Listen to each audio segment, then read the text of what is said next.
እውቀት ወይስ እምነት? በመረጃ የተሞላ ዓለም፣ እውቀትም በእጃችን በሆነበት ዘመን አሁንም አንድ ጥያቄ ይቀራል። የትኛው የበለጠ አስፈላጊ ነው? እውቀት ወይስ እምነት? የእውቀት ኃይል። እውቀት ኃይል ነው። ፈጠራን፣ ግኝትን እና እድገትን የሚያቀጣጥል ነው። በእውቀት በሽታን አሸንፈናል፣ ጠፈርን መርምረናል እና ስልጣኔዎችን ገንብተናል። ግን እውቀት ገለልተኛም ነው። ሊገነባ ወይም ሊያጠፋ ይችላል። ነፃ ሊያወጣህ ይችላል ወይም ሊያጠምድህ ይችላል። ምክንያቱም እውቀት ብቻውን በቂ አይደለም። የእምነት ኃይል። እምነት ከተግባር በስተጀርባ ያለው እሳት ነው። ተራ ሰዎችን አስደናቂ ታሪክ የሚቀይር የማይታይ ኃይል። ሁሉም ነገር አትችልም እያለ ሲጮህ ትችላለህ የሚል ጸጥ ያለ ሹክሹክታ። ሄለን ኬለር እንድትማር የገፋፋት እምነት ነበር።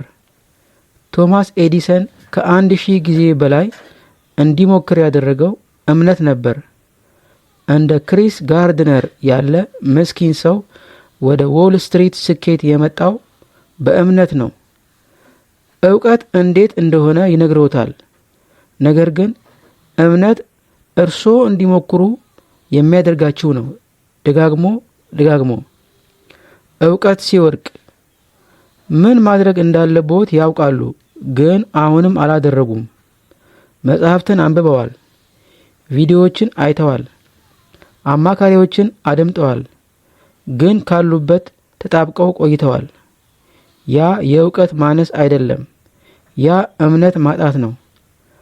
አየህ፣ ቀድመ መነሳት እንዳለብህ ማወቁ ሕይወትህን አይለውጠውም።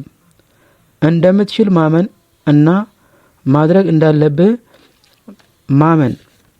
ያለ እውቀት ማመን ሲሳሳት። እምነት ግን ያለ እውቀት ያለ ኮምፓስ እንደሚሄድ መርከብ ነው። በራስ መተማመን ይችላሉ እና ያ ግን ሙሉ በሙሉ ስህተት ነው። ያለ እቅድ ያለ ህልም ምኞት ብቻ ነው። ያለ አቅጣጫ የሚነድ ፍላጎት ሁሉንም ነገር ያቃጥላል።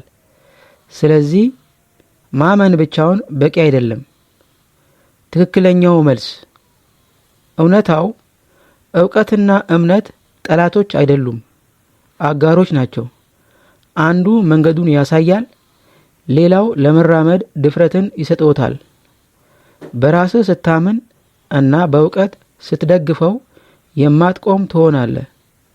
በክፍት ልብ ስትማር እና በተማርከው ስታምን ያን ጊዜ ለውጥ ይመጣል።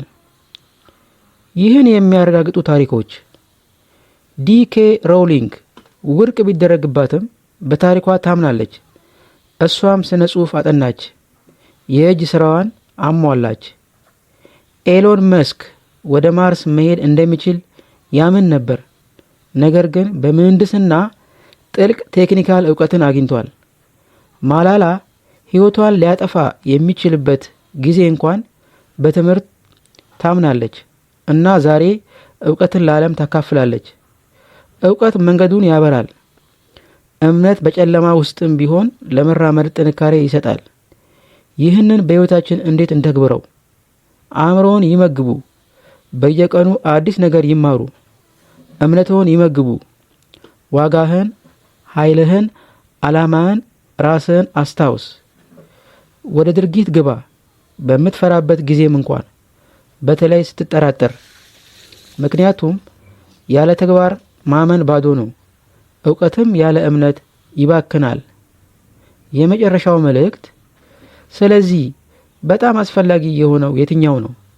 እውቀት ወይስ እምነት? ሁለቱም። ግን በአንዱ መጀመር ካለብህ በእምነት ጀምር። ምክንያቱም እምነት እውቀትን እንድትፈልግ ያደርግሃል። እውቀት በጣም ትልቅ ሆኖ ሲሰማህ እምነት ወደፊት ይገፋሃል። እውቀት ዝግጁ አይደለህም ሲል እምነት እንድትቀጥል ያደርግሃል።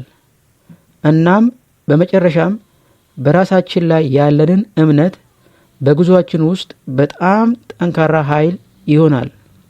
እመን፣ ተማር፣ ሁን። የምታውቀውን ወይም የምታምነውን አይደለም። ከሁለቱም ጋር የምታደርገው ነገር ነው እጣ ፋንታን የሚወስነው።